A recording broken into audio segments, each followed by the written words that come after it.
Somebody asked me one time, so what is leadership? And he talked about leadership like we all know. What is it then? Here's this picture of it. How would you define it? And there's a lot of great definitions in the book that we've taken from great experts. But it can really boil down to this. Leadership is influence of others in a productive, vision-driven direction that's caused and done through the example and the character of the leader. And you think, well, who is a leader? And there's a lot of misconceptions when it comes to talking about leadership. I remember when I first started hearing the word leader, I thought you had to look like Greg Norman. Or you had to be a Hollywood-looking type with long flowing hair in the wind and blood on your sword. But that's not what a leader is. People get scared off by the term leader. That's not what a leader is. A leader is anyone who influences others in a positive direction. A leader is someone who has a picture of what can be and really what should be, and they can't get rid of that thought. And that thought causes them to move in that direction. There's a quote that says, leadership is a planned assault upon the status quo. A leader is someone who cannot stand the fact that what is the way it is. And they have to change it. It can be in big ways. It could be in small ways. And it can be wherever you are. It could be a teenage boy deciding to say no to drugs and take 3 of his friends out of the locker room with him and say, this is stupid, let's get out of here. That could be leadership. It could be a single mom struggling to raise her children in the inner city, and she takes extra jobs and tries to train her children and gets them a mentor and gets them out of there or gets them a good environment. These are all leadership where someone takes a look at something that's wrong, or they see something that should be made more right, and they take action to do it out of the conviction of their character. There's another statement that says leadership is character in motion.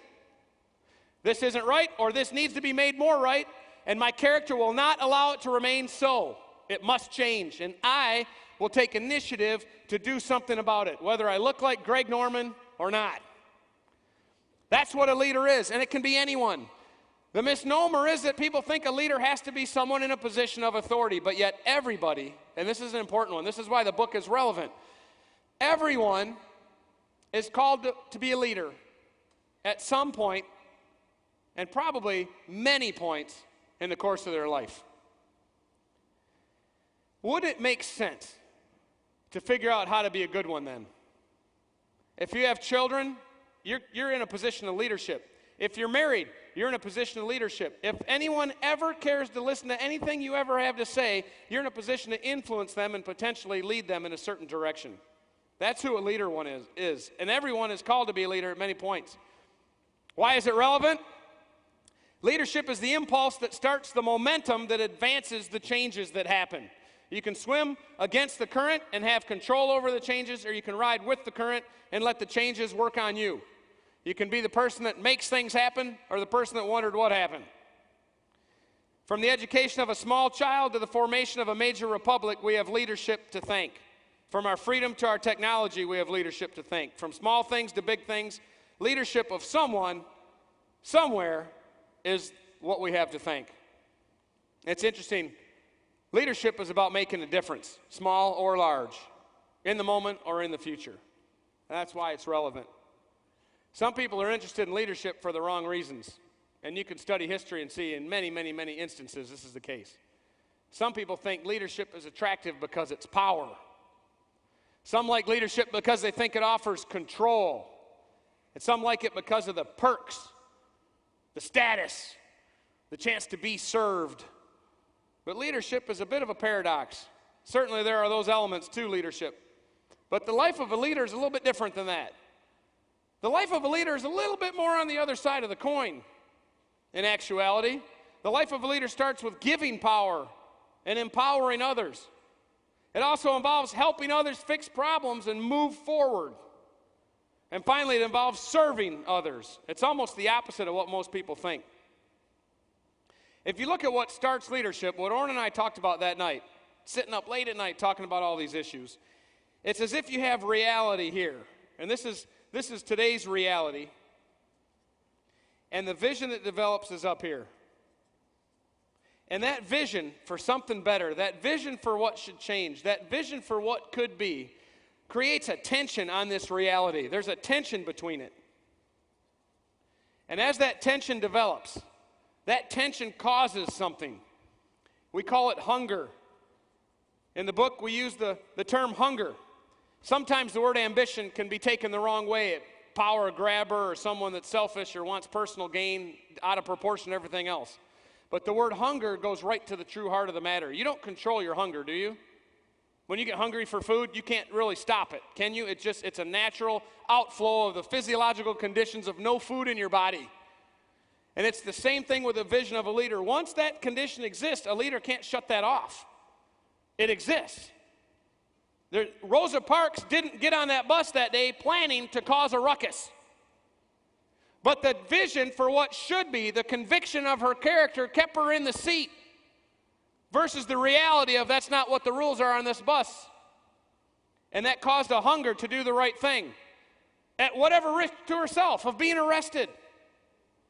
And we can go through history and come up with example after example after example after the example when the vision for something that should be or could be produces a tension against today's actual reality, which results in hunger. But there's another word mixed in here, and it's courage. Courage is not action in spite of fear. Courage is not action without fear, it's action in spite of fear. Even though, there wouldn't be courage without fear. There wouldn't be courage without the concern for the ramifications of your actions, but you do it anyway because it's the right thing. Because the vision's clear, because the tension pulls you from today's reality to what could be. A planned assault on the status quo. This has to change. We have to make a difference here. We've got to sway this. This has to be different. It could be a positive, it could be a negative, but it's something that develops conviction, that brings courage to make something change from today's reality. How do you get this? If we're all called to lead at some point in our life, if we're all called to lead right where we're planted, right with who we are, with what we do, whether it's in your church or wherever it would be, how do you get this hunger? How do you get a clear vision for what should be? Well, it's actually a discipline. It's actually a discipline to be motivated to accomplish great things. Left to our natural selves, we'll be lazy and kind of take the path of least resistance, and we'll put things off to tomorrow. But if there's a true hunger burning for something else, it won't let us rest. We have to go do it. And this is a discipline. In the book, we talk about the 3 levels of motivation. And it's a discipline. It's something that should be worked on. You should run this program in your head. You should think about it and look for it and actively pursue the things that you've been built to do. You see, each of us has been given gifts.